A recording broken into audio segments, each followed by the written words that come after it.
우리 옆에 계신 분들과 함께 인사하겠습니다. 예수님의 이름으로 축복합니다. 오늘 하나님께서 우리에게 주시는 말씀 함께 찾아 읽겠습니다. 시편 37편 3절에서 6절까지의 말씀입니다.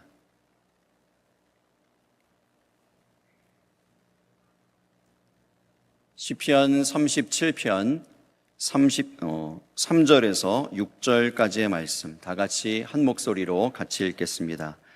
여호와를 의뢰하고 선을 행하라. 땅에 머무는 동안 그의 성실을 먹을거리로 삼을지어다. 또 여호와를 기뻐하라. 그가 내 마음의 소원을 내게 이루어 주시리로다. 내 길을 여호와께 맡기라. 그를 의지하면 그가 이루시고 내 의를 빛같이 나타내시며 내 공의를 정오의 빛같이 하시리로다. 아멘. 자리에 앉으시기 바랍니다. 주위에 계신 분들과 다시 한번 인사하겠습니다. 하나님의 환대를 경험하는 하루 되세요.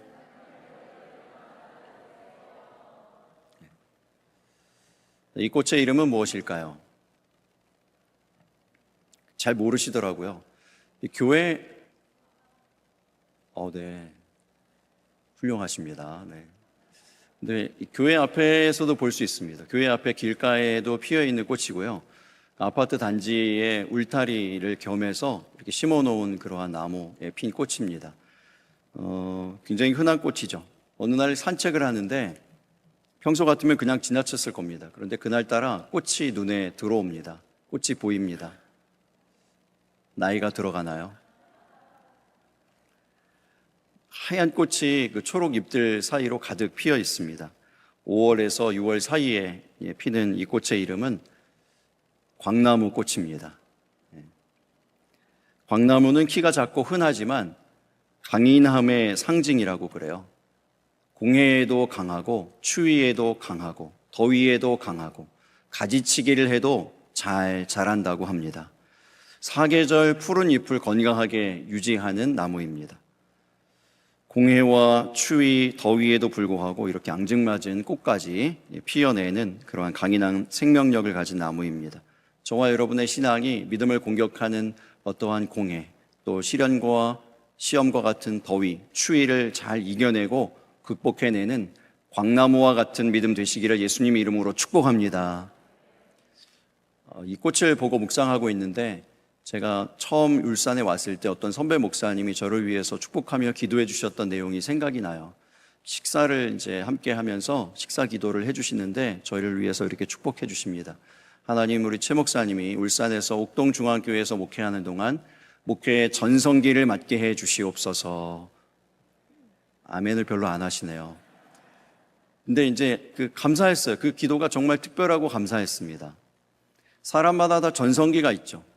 꽃을 피우는 것 같은, 꽃이 딱 만개하는 것 같은 그러한 시기가 있습니다.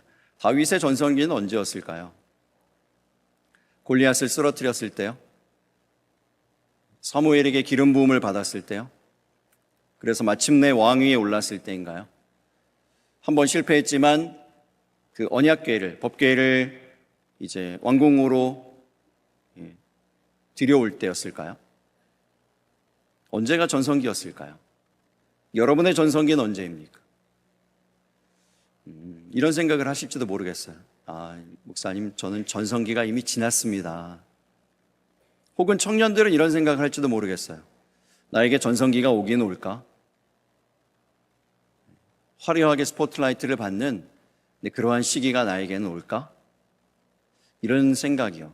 요즘에 이 시대는 좀 자기 비하의 시대예요. 자기 비난의 시대입니다. 우울이 굉장히 심각한 우울의 시대라고도 할 수 있습니다.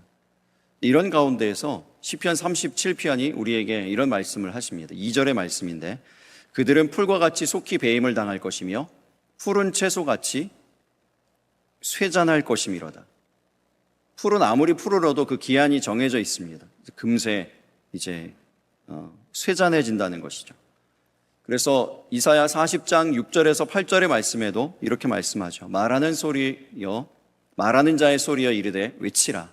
대답하되 내가 무엇이라 외치리이까 하니 이르되 모든 육체는 풀이여 그의 모든 아름다움은 들의 꽃과 같으니 풀은 마르고 꽃은 시들면 여호와의 기운이 그 위에 불미라. 이 백성은 실로 풀이로다. 풀은 마르고 꽃은 시드나 우리 하나님의 말씀은 영원히 서리라 하라. 할렐루야. 선지자 이사야에게 무엇을 외치라라고 말씀합니까? 우리 하나님의 말씀은 영원히 서리라. 할렐루야. 하나님의 말씀이 영원히 설 것이다. 이것을 외치라라고 얘기하면서 동시에 또 한 가지 메시지를 이사야 선지자에게 전하라고 하십니다. 그것이 뭐냐면 바로 풀은 마르고 꽃은 시든다는 것이죠. 풀은 마르고 꽃은 시드나 우리 하나님의 말씀은 영원히 서리라 하라. 이렇게 전하라는 것입니다. 꽃은 시듭니다. 꽃은 언젠가는 떨어집니다. 그렇기 때문에 꽃만을 목표로 살면 허망하게 되어질 수 있다라는 것도 함께 외치라는 것이죠. 시편 37편은 다윗의 노년에 지은 시로 보여집니다. 근거는 시편 37편 25절에 있습니다.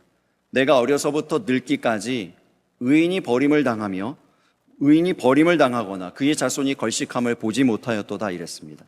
그러니까 지금 이 시기는 어떠한 시기라고 할 수 있겠죠? 어려서부터 늙기까지라고 했기 때문에 지금은 노년의 시기라고 볼 수 있습니다. 이렇게 인생을 쭉 살아보니까 꽃보다 더 중요한 것이 보입니다. 그것이 1절, 2절에 나와요. 37편 1절, 2절.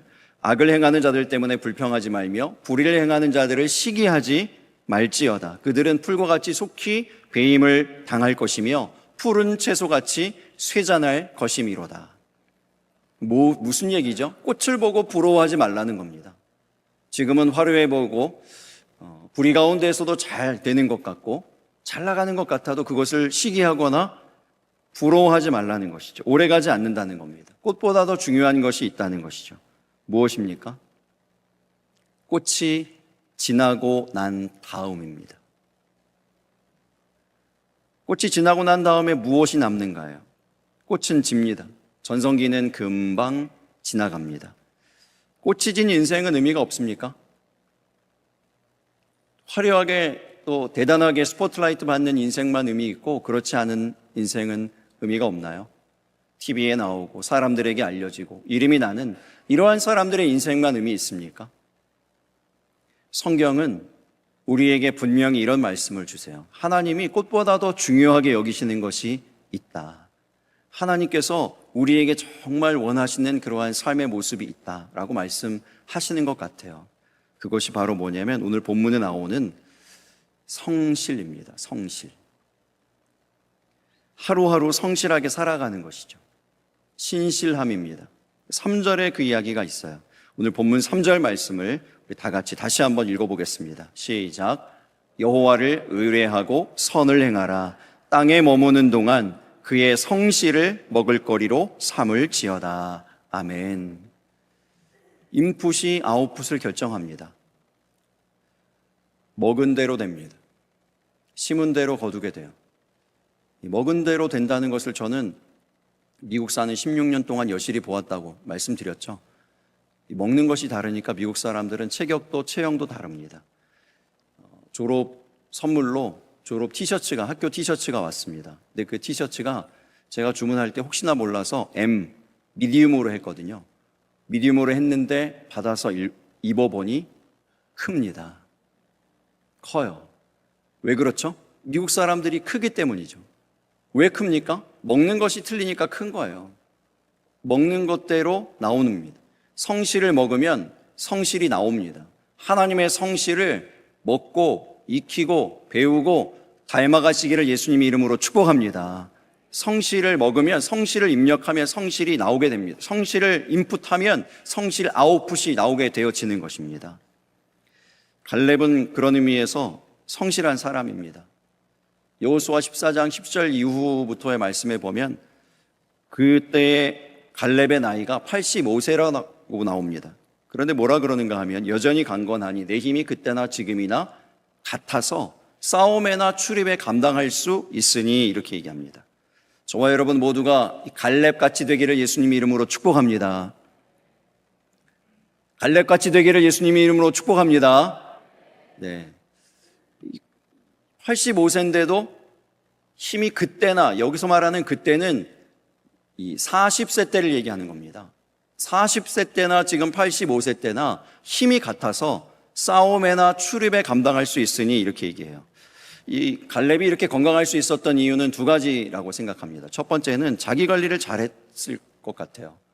40세 때나 85세 때나 힘이 같을 수는 혹시 있을지 모르겠는데 싸움도 그때나 지금이 나다. 여러분 이거 어떻게 생각하세요? 싸움이나 출입에 감당할 수 있다. 그때나 지금이 나다. 이렇게 얘기하는데요. 이 일을 위해서 무엇이 필요할까요? 매일같이 85세가 되는 그 시점까지 훈련하는 것이 필요하겠죠. 상상해 보건대 갈렙이 이렇게 자신만만하게 얘기할 수 있었던 근거가 있었다고 생각이 들어요. 이제 유다 지파의 군사들이 훈련하는 훈련장이 있지 않았겠습니까? 그 군사들이 매일같이 훈련을 하는데 그 훈련장에 85세 된 노익장 갈렙 장군이 매일같이 그 모습을 보이는 것이죠.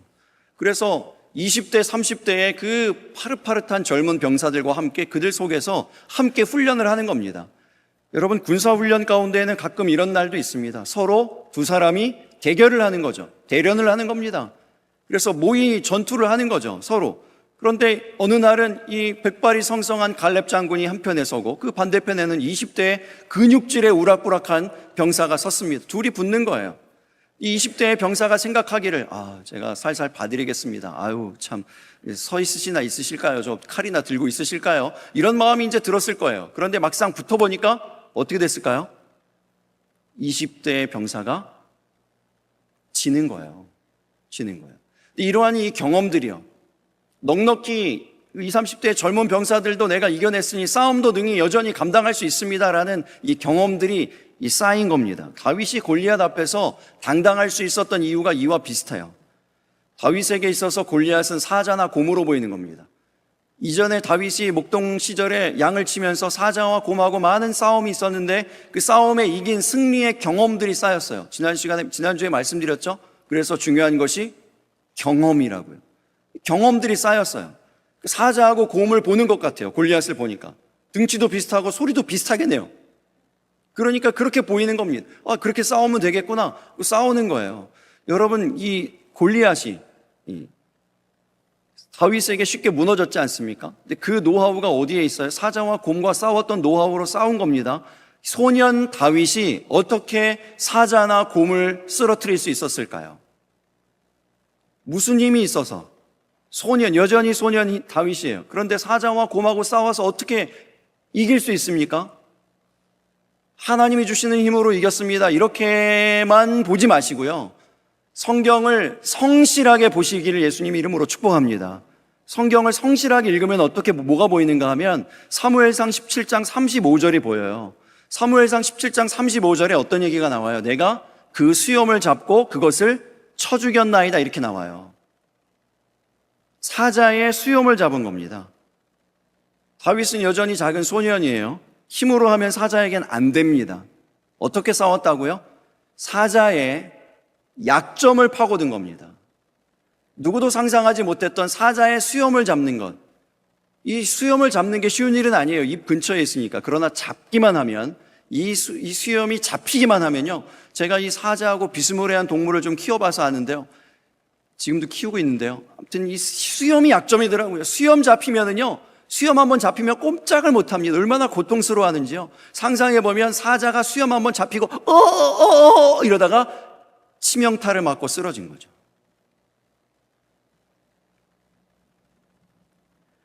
그런 다윗 밑에서 배운 솔로몬이 한 말이 있습니다. 이 솔로몬이 다윗 아들이잖아요. 그 다윗 밑에서 솔로몬이 배우고 한 말이 있어요. 잠언 24장 6절입니다. 같이 읽을까요? 시작. 너는 전략으로 싸우라. 승리는 지략이 많음에 있느니라. 여러분, 이 전략과 지략이 다 어디서 나왔어요?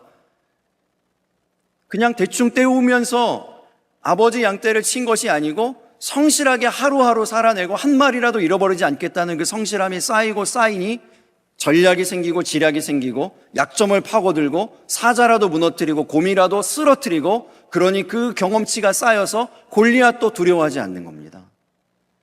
또 하나 갈렙이 건강한 이유, 성실해야만 하는 이유가 그에게 분명히 있어요. 그게 뭐죠? 헤브론 땅을 정복해야 됩니다. 그 헤브론 땅은 가나안 땅 중에서도 가장 정복하기 어려운 땅이에요. 근데 그 가장 어려운 땅, 정복하기 힘든 그 땅을 정복하려면 무엇이 있어야 돼요? 무엇보다도 건강함이 있어야 됩니다. 비전이 있으니까, 소망이 있으니까, 꿈이 있으니까 건강한 겁니다. 여러분, 그래서 갈렙이 마침내 헤브론 땅을 차지하지 않습니까? 그 헤브론 땅이 어떤 땅이 될까요? 다윗이 왕 위에 오르는 땅이 됩니다. 다윗 왕국이 출범하는 땅이 되고요. 또 시간이 흘러서 예수 그리스도가 오시는 땅이 되어집니다. 예수 그리스도로 인하여서 우리에게 구원이 이루어지잖아요. 모든 사람의, 모든 인류의 구원이 이루어지게 되죠. 그래서 한 사람의 성실이 어디로 연결됩니까? 온 인류의 구원으로까지 연결되는 거예요. 이것을 성실의 신학이라고 얘기해요. 성실의 신학이요. 하나님은 성실하십니다. 그의 성실을 먹을거리로 삼으시기 바랍니다. 성실을 배우시기 바랍니다. 성실을 닮아가시기 바랍니다. 하나님의 성실을 우리 모두의 성실로 만들어 가시기를 바랍니다. 85세의 갈렙처럼 꽃이 지고 전성기가 지나도 마지막까지, 마지막 순간까지, 그 마지막 때까지, 그 마지막 시절까지 하나님 앞에 들림받고 쓰임받는 저와 여러분이 되시기를 예수님의 이름으로 축복합니다. 두 번째, 성숙이에요. 성숙. 4절 말씀 우리 같이 읽어보겠습니다. 시작. 또 여호와를 기뻐하라. 그가 내 마음의 소원을 내게 이루어 주시리로다. 아멘. 여호와를 기뻐하십니까? 다시 기회를 드리겠습니다. 여호와를 기뻐하십니까? 예배를 기뻐하십니까? 기도를 기뻐하십니까? 역시나 볼륨은 점점점 낮아지고 있지만 그래도 여러분 아멘 하셨어요. 근데 왜 예배 안 나오시죠? 예배 기뻐하신다면서요. 왜 기도 안 하십니까? 기도하는 자리에 여러분 보이지 않는 분들이 많은데 왜 기도 안 하십니까? 도대체 왜 예배의 자리에 안 나오는지 저는 이해가 안 돼요. 왜 기도의 자리에 안 나오는지 이해가 안 돼요. 여러분 오늘 본문이 뭐라고 얘기해요? 지금 4절에 여호와를 기뻐하라. 그가 내 마음의 소원을 이루어 주시리로다. 너무나 명확하고 분명하게 하나님의 살아계신 하나님이 우리에게 약속하시는 말씀이 뭡니까? 내 마음의 소원을 이루어 주시리로다. 뭘 하면요? 여호와를 기뻐하면요. 여호와를 기뻐하는 일이요. 예배를 기뻐하고 기도를 기뻐하고 하나님과 교제하는 것을 기뻐하고 하나님과 만나는 것을 기뻐하면 그 기쁨 가운데 하나님이 주시는 기쁨 가운데 내 마음의 소원이 이루어진다고 분명히 말씀했는데 예배의 자리에, 기도의 자리에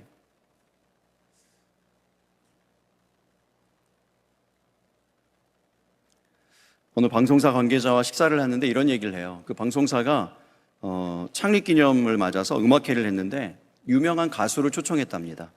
이제 뮤지컬 가수인데 일반 이제 우리 성도들은 많이 뭐 대중가요라든지 뭐 이런 것들 음악들을 잘 모르니까 그분도 잘 몰랐나 봐요. 얼마나 유명한지 잘 몰랐나 봐요. 근데 어쨌든 유명 가수를 한번 초청을 했습니다. 그리고 다른 분들도 초청하고 그리고 원래 그 이제 방송사가 그 행사를 할 때에는 보통 이렇게 초청해서 이제 자석을 이제 초청권을 드려서 이렇게 하는데 그때는 조금 넓은 자리를 빌렸나 봐요. 넓은 홀을 빌렸나 봐요. 그래서 이렇게 앞자리 메인 좌석만 판매를 했답니다.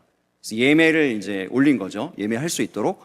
근데 이게 이제 판매가 될까? 이런 이제 마음이 좀 있었대요. 그런데 웬걸요. 예매를 올리자마자 매진되더래요.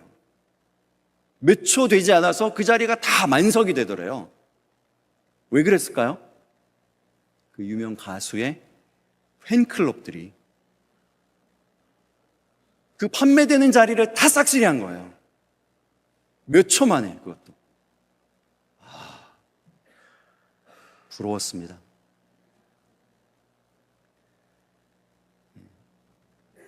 이 메인 자리에 앉아있는 팬클럽들이 크게 호응을 보내주니까요. 그 같이 옆에 이제 초청되어 오신 분들, 다른 이제 손님들이요. 다른 그 관객들도 다 함께 은혜를 받는 게 아니라 아무튼 이제 공연이니까 같이 이렇게 다 호응이 다 좋은 거죠. 분위기가 너무 좋았다는 거예요. 그래서 이 팬클럽이 굉장히 귀한 사역을 감당했다. 뭐 이런 얘기를 이제 나눴는데요. 예배는 물론 이런 공연이 아닙니다. 제가 뭐 매 주일마다 랩은 할 수는 없잖아요. 반응이 폭발적이긴 했지만, 제가 수련회 이제 고민하면서 기도하는 가운데 신청이 생각보다 좀 미미해요. 생각보다. 많이 하셨는데 생각보다 좀 미미해서 경품도 지금 그래서 거는 거고요. 또 하나 제가 생각하는 거는 목표한 명수에 도달하면, 제가 다시는 안 하려고 그랬는데 한 번 더 도전을 해보려고 그럽니다. 목표한 명수에 도달하면이에요. 하면. 준비는 해놓겠습니다. 어쨌든.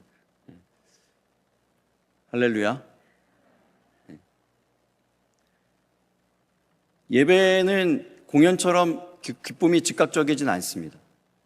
그 공연을 보면 도파민이 갑자기 확 상승하고 막 이렇게 기쁨이 되고 자극적이고 이럴 수 있죠.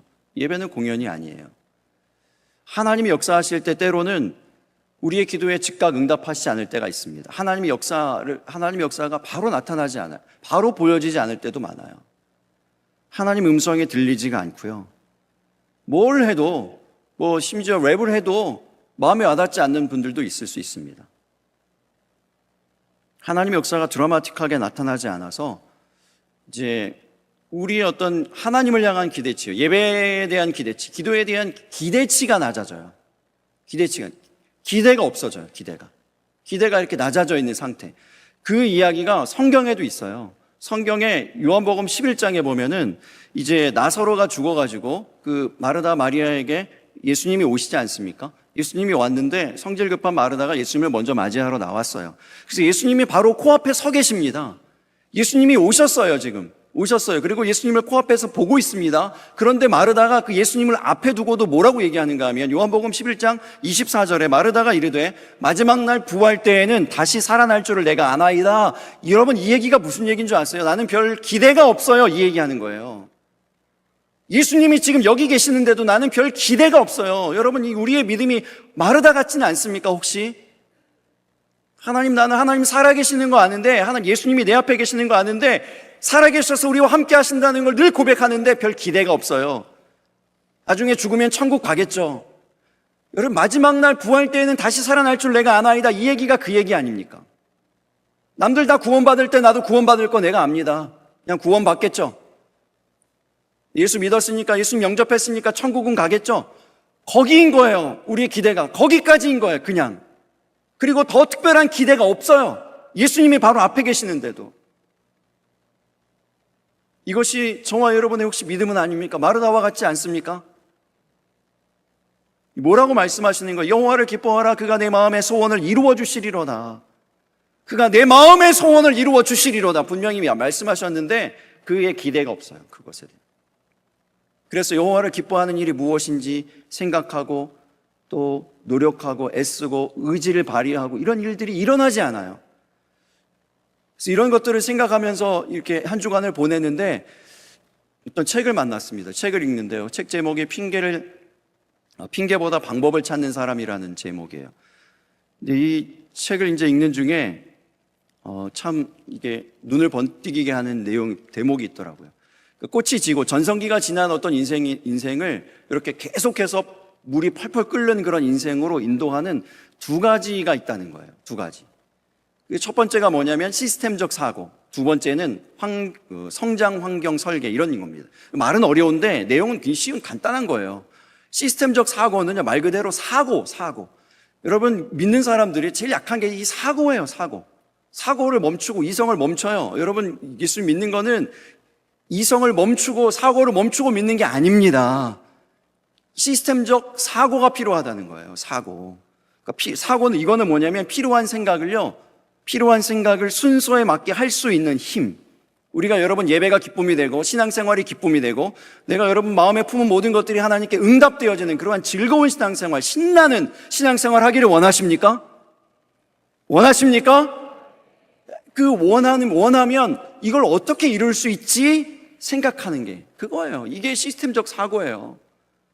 제 아내가 수련회를 위해서 기도하는데 하나님 재정도 우리 교회에 재정도 부어주셔야 되고 이 수련회를 감당할 만한 이게 이제 처음 하는 일이래요. 우리 교회에서 수련회가. 그래서 없던 일을 하는 거니까 특별한 또 재정이 필요합니다. 성도들도 다 참여해야 됩니다. 그래서 돕는 손길들도 필요합니다. 여러 가지 구체적인 제목들이 막 쭉 있어요. 이걸 놓고 우리 지난주부터 기도하기 시작했습니다. 근데 기도를 쭉 하는데 마음이 답답한 거예요. 정말 하나님이 이루어 주실까?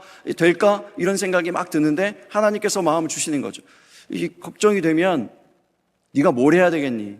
뭐부터 해야 되겠니? 재정이 걱정이 되면 네가 먼저 헌금하면 되잖아. 생각이 드는 거죠. 그래서 헌금을 합니다. 헌금을 했어요. 수련회 감사 헌금으로 했습니다. 지난번에 졸업할 때 졸업 가운을 준비하려고 만들어 놓은 돈이 있어요. 100만 원이 있습니다. 그 100만 원 있는데 제가 그냥 김영호 목사님 거 가운이 그냥 있겠다 그랬거든요. 그래서 그 돈이 있잖아요. 그 돈 수련회 헌금으로 다 드리는 거예요. 하나님께서 더 풍성하게 채워주실 줄로 믿습니다. 뭘 해야 될까 생각하는 거죠. 마음에 소원이 있는데 마음에 뭔가 이루어지고 싶은 것이 있는데 그 다음 내가 그러면 이것을 이루기 위해서 하나님이 내가 뭘 하면 기뻐하실까? 하나님 뭘 하면 내 마음의 소원을 이루어 주실까 생각하는 거예요. 이게 시스템적 사고입니다. 그 다음 뭐 해야 되지? 그 다음 뭐 해야 되지? 이런 거예요.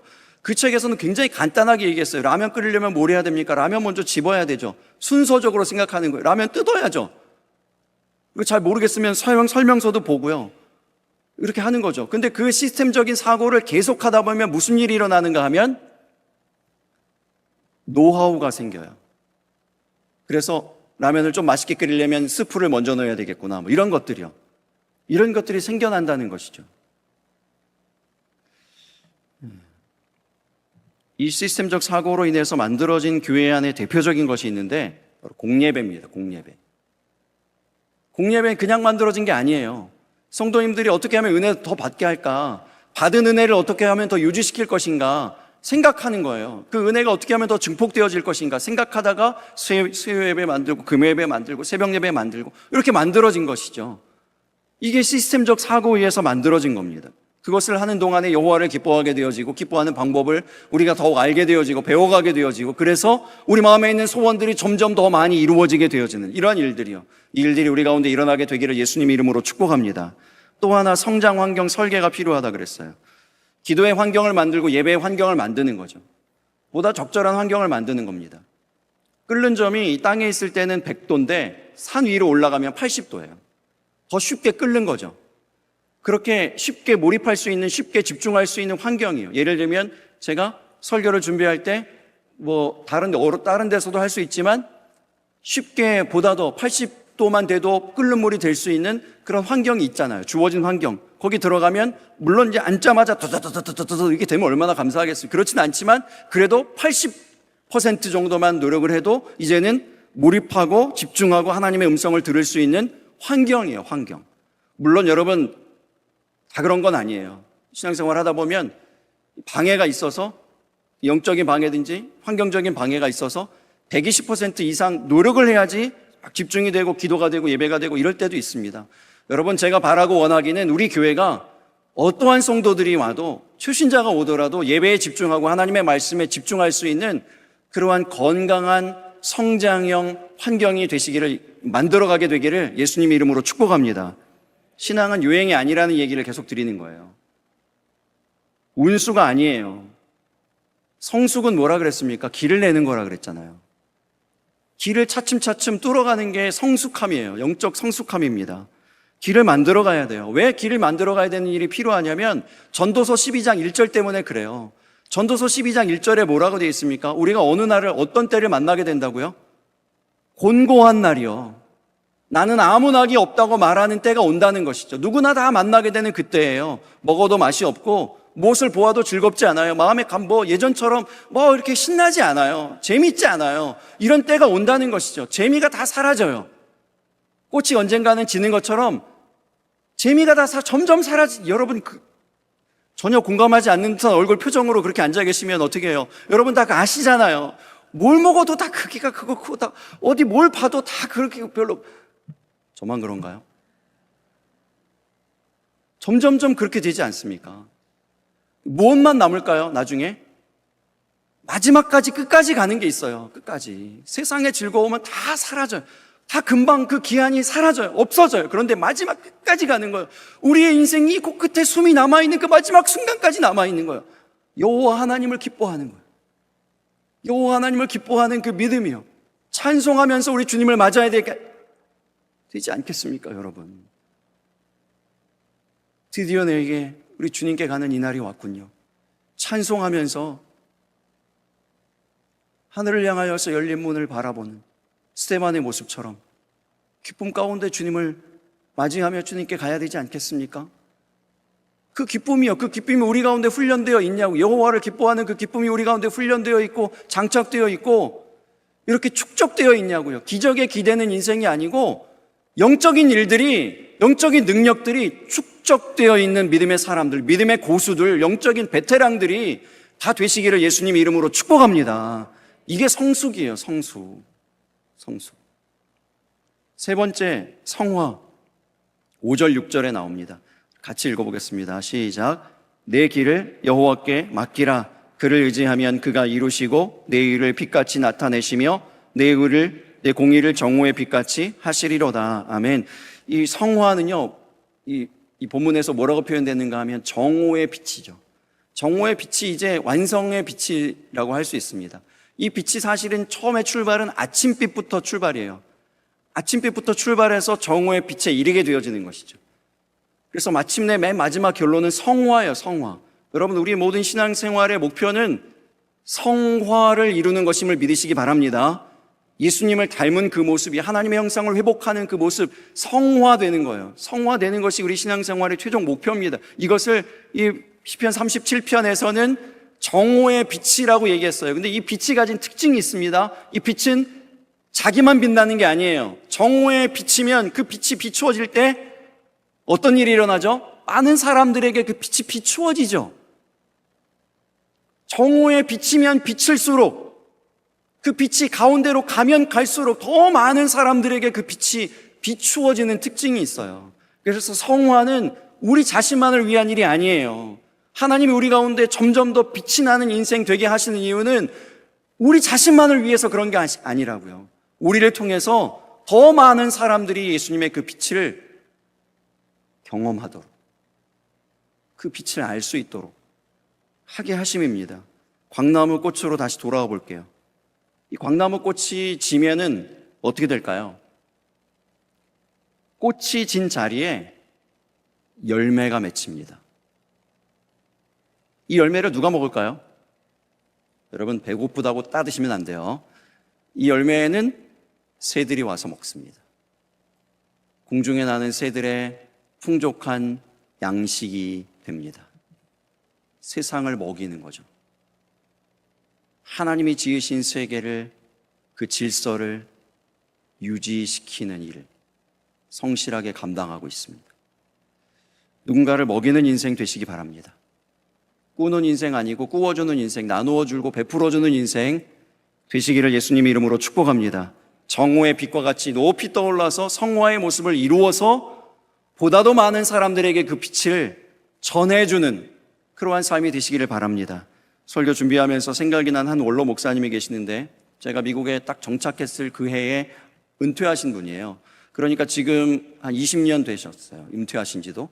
근데 이제 그렇게 노 목사님이 이제 지방에 때였나? 아무튼 어떤 행사가 있을 때였는데 저에게 오셔가지고 저에게 이런 얘기를 하세요. 최 목사, 기타 좀 가르쳐줘. 아니, 기타는 왜 배우시려고요? 편안하게 이제 은퇴하셨으니까 편안하게 노후를 보내시면 되죠. 얘기를 들어보니까요, 은혜가 있습니다. 이분의 비전이 뭐냐면, 미국에 52개 주가 있는데 52개 주 가운데 성결교회가 들어가지 않은 주가 있어요. 그 주에 들어가서 성결교회를 세우고 싶다는 거예요. 성결교회 깃발을 세우고 싶다는 거예요. 근데 교회를 개척하려면 누가 필요합니까? 반주자가 먼저 필요해요.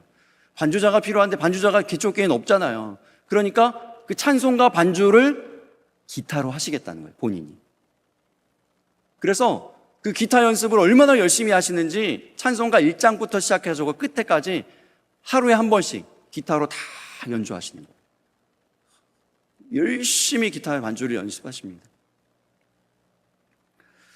실제로 그렇게 하셨어요. 성결교회가 없는 주에 들어가셔가지고 아무도 모르는데 처음 가신 데죠. 그거에 들어가가지고요. 그곳에 개척교회를 하십니다. 성결교회를 세우시는 거예요. 전략이 있더라고요. 어느 곳이든지 없는 게 없는, 이제 한인 식당이 다 있거든요. 어느 주든지. 한인 사람이 별로 없어도 꼭 있는 게 한인 식당이에요. 한인 식당을 찾아가요. 거기서 밥을 먹으면서 전도를 합니다. 한인 식당 주인 부부 가족부터 교인으로 삼아서 예배를 시작하고 교회를 시작하는 거예요. 근데 하나님께서 은혜를 주셔가지고 그 교회들이 다 시작을 한 지 얼마 안 됐는데 또 금세 사람들이 모이고 부흥하게 되어지고 번듯한 교회가 되어집니다. 그래서 재정 자립하게 되어지면 은퇴하셨으니까요. 젊은 후배 목사님 모셔다가 자리에 놓고 본인은 미련 없이 떠납니다. 또 어디로 갈까요? 교회가 없는 주에 들어가는 거예요. 한인교회 없는 그 주에 들어가서 또 교회를 개척하는 거예요. 이 일들을 하시는 거예요. 목사님만의 시스템이 있어요.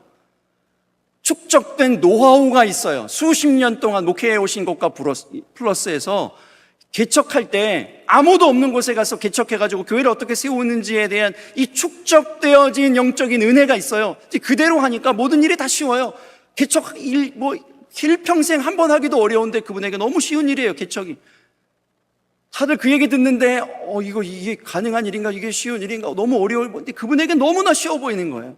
갈렙에게 헤브론 땅이 아무것도 아닌 것처럼, 다윗에게 골리앗이 아무것도 아니고 사자나 곰이 아무것도 아닌 것처럼, 뭐 때문에요? 축적된 경험, 이 노하우, 영적인 노하우들이 있으니까, 그 시스템에 의해서 움직여진 그 쌓여진 것이 있으니까요. 쉬운 겁니다. 여러분, 수련회가 필요한 이유가 여기 있어요. 수련회를 통해서 기도가 쉬운 거구나, 기도가 이렇게 이 좋은 거구나, 편안한 것이구나, 즐거운 것이구나, 기쁜 것이구나, 기도의 승리를 경험하시게 되기를 바랍니다. 그 시작의 시간이 수련회인 거예요. 수련회를 통해서 이제 기도의 즐거움들이, 기도의 응답의 어떤 기도 확신의 어떤 이런 경험들이요, 그 경험들을 쌓는 것이죠.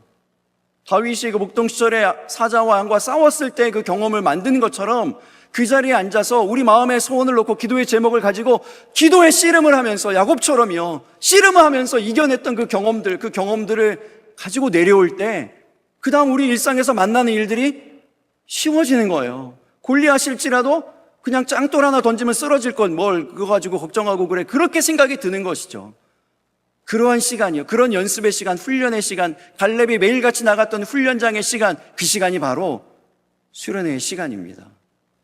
여러분, 이 수련회를 통해서 우리의 성실이, 우리의 성숙이, 성화가 시작되어지고 준비되어지고 훈련되어짐으로, 꽃이 졌다고 해서, 혹은 세상 사람들은 다 꽃에만 주목한다고, 대단해지고 유명해지고 인기 있는 것들에만 다 주목한다고 해서 그런 것들 때문에 실망하고 좌절하고 우울해지는 이런 신앙이 아니고, 하나님이 정말로 원하시는, 기뻐하시는 열매요.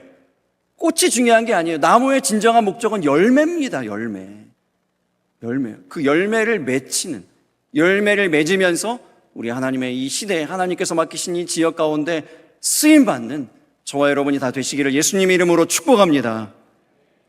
찬양하고 기도하겠습니다.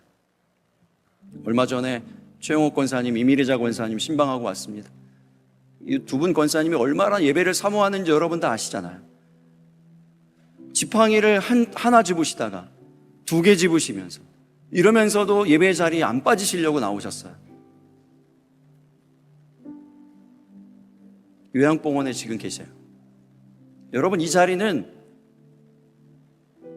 누군가 어떤 사람이 정말 간절하게 사모하는 자리입니다. 예배 드리고 싶어서 한 주라도, 한 번이라도, 단 한 번이라도 현장에 나와서 예배 드리고 싶어요.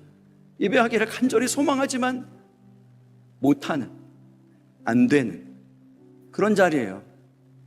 그 자리에 여러분 우리 나와 있는 겁니다. 핸드폰을 가지실 수도 없어가지고 온라인 예배도 안 되신대요. 겨우 제 이름 석자, 최재호 목사님 이외에 기억이 안 나신대.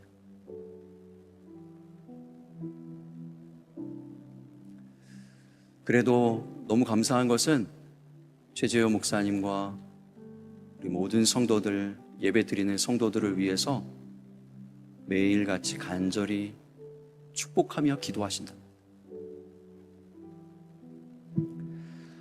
또 이런 얘기를 하세요. 목사님, 몰랐는데 일한다는 것이 이렇게 축복인지 정말 몰랐네요. 여기 있으니, 병원에 있으니 남들은 다 편안하고 쉬라고 얘기만 하고 그러는데 일을 못하니 죽겠어요. 일하는 것이 축복인 줄 이제 알았네요. 여러분, 일하는 것이 축복이에요. 봉사하는 것이 축복이에요.